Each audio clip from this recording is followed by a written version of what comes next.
Hello mga katrackers, ito na yung huling bahagya sa ating kumpanya. Nandito tayo sa looban ng Germany mga katrackers, dito sa malapit to sa E1 at saka Road 7. Nandito tayo sa, kasi may dinanan kami dito mga katrackers. Yun itong kumpanya natin, yung isa nandun sa gitna ng yung tao dito. Itong oil to mga katrackers, yung parang sunflower oil, ganun. Canola oil pala. Yan, nandito kami sa nagkakabit ng windmill mga katracker. Ganyan ang magkabit ng windmill. Biruin mo yung crane, napakahaba. Yun, kulang pa ng palapad.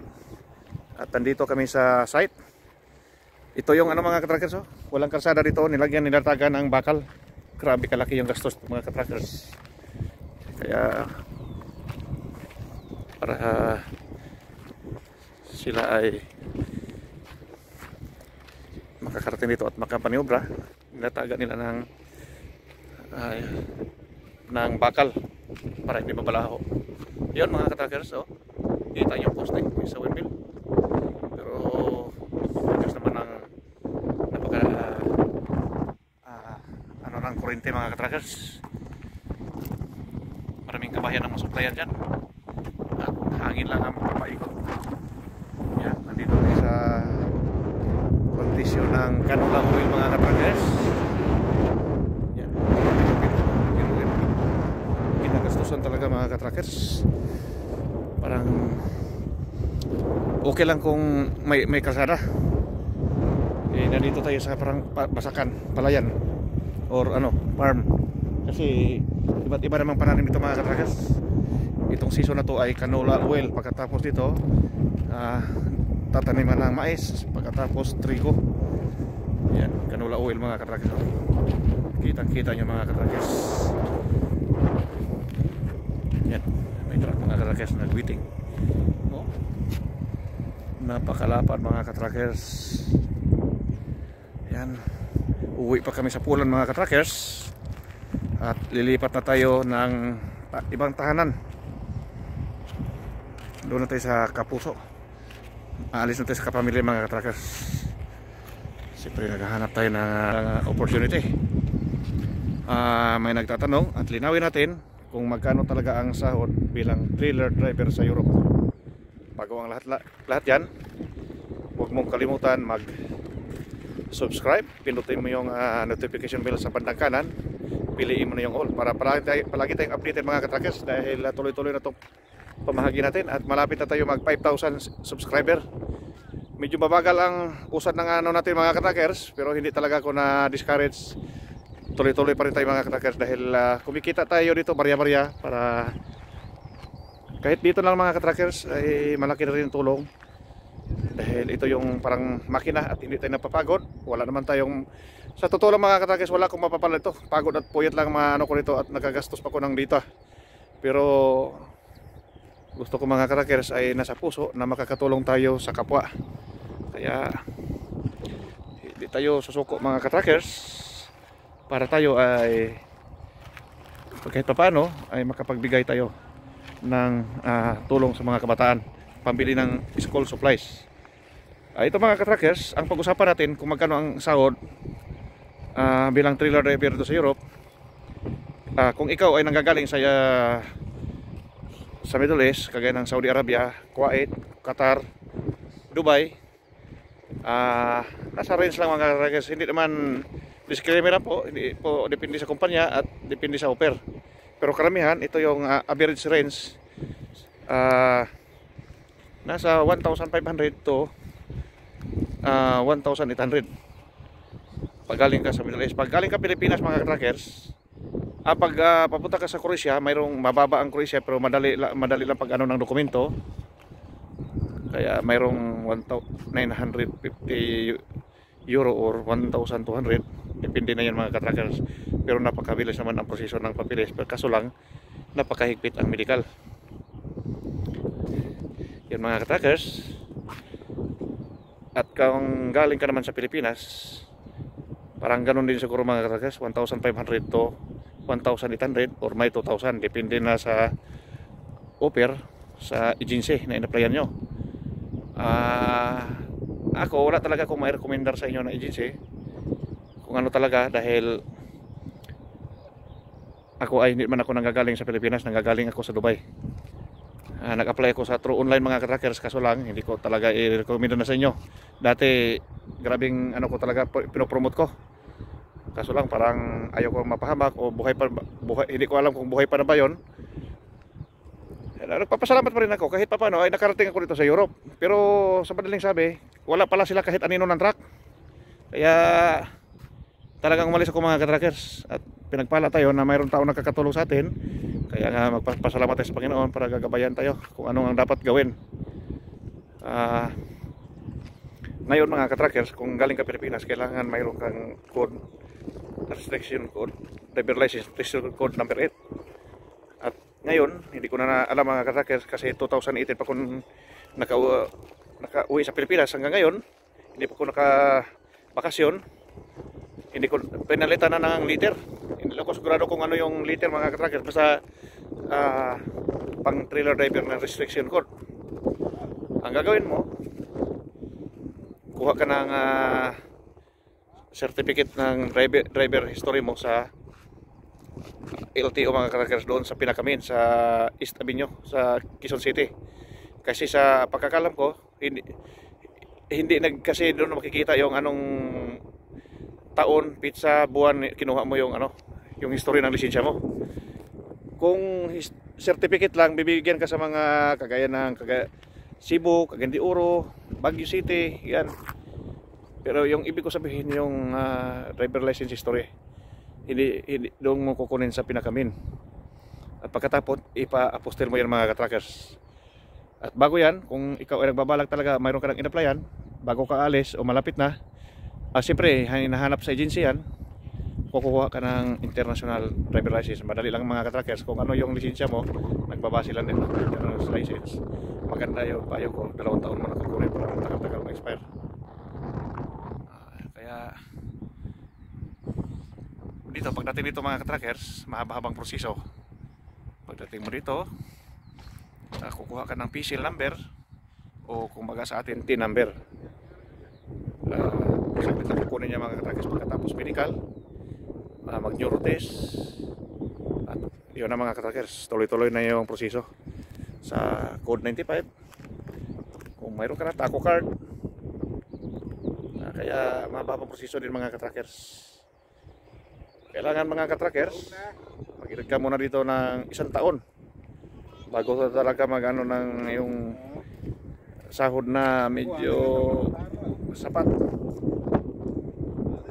Marami naman yung mas malaki-laki ito mga ka-trackers, depende sa experience mo at depende rin sa abilidad mo, experience, at depende sa kumpanya. May kumpanya na galante, may kumpanya din na sobrang gulang, puro na lang kating-kating. Malaki nga ang sahod pero mauwi rin sa wala kasi napunta rin sa kating-kating. Yan mga ka-trackers, ito ay pinamahagi ko lang ito mga ka-trackers dahil parang mayroon kayong idea, yung mga nagbabalak pa lang na makarating dito sa Europe. Ito yung latest mga ka-trackers, yung sinasabi ko, disclaimer lang po, hindi nga pareho-pareho.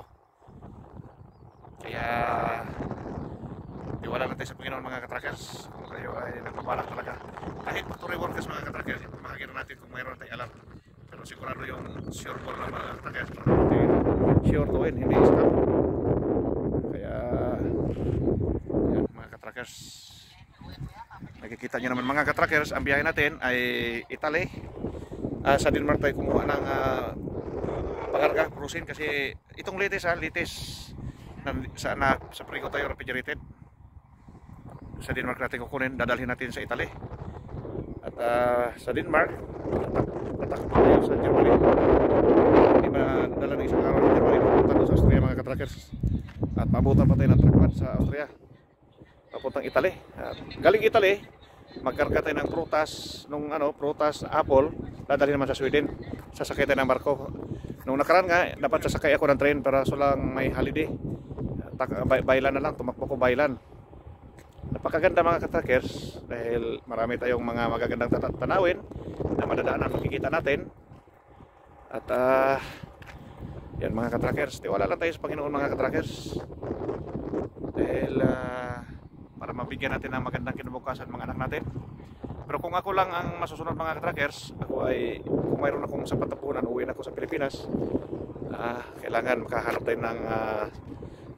tayo ng pangpuhunan mga katrackers, dahil ang pagbabuyan ang ano ko, nasa puso ko, at mga alaga, baka kung ano-ano, at may kunting ano mga katrackers, yun ang hili ko, magtatanim ng mga gulay, kalabasa, sayuti, at pangaprutas mga katrackers, saging, wala akong ano dyan, basta nandoon sa Pilipinas.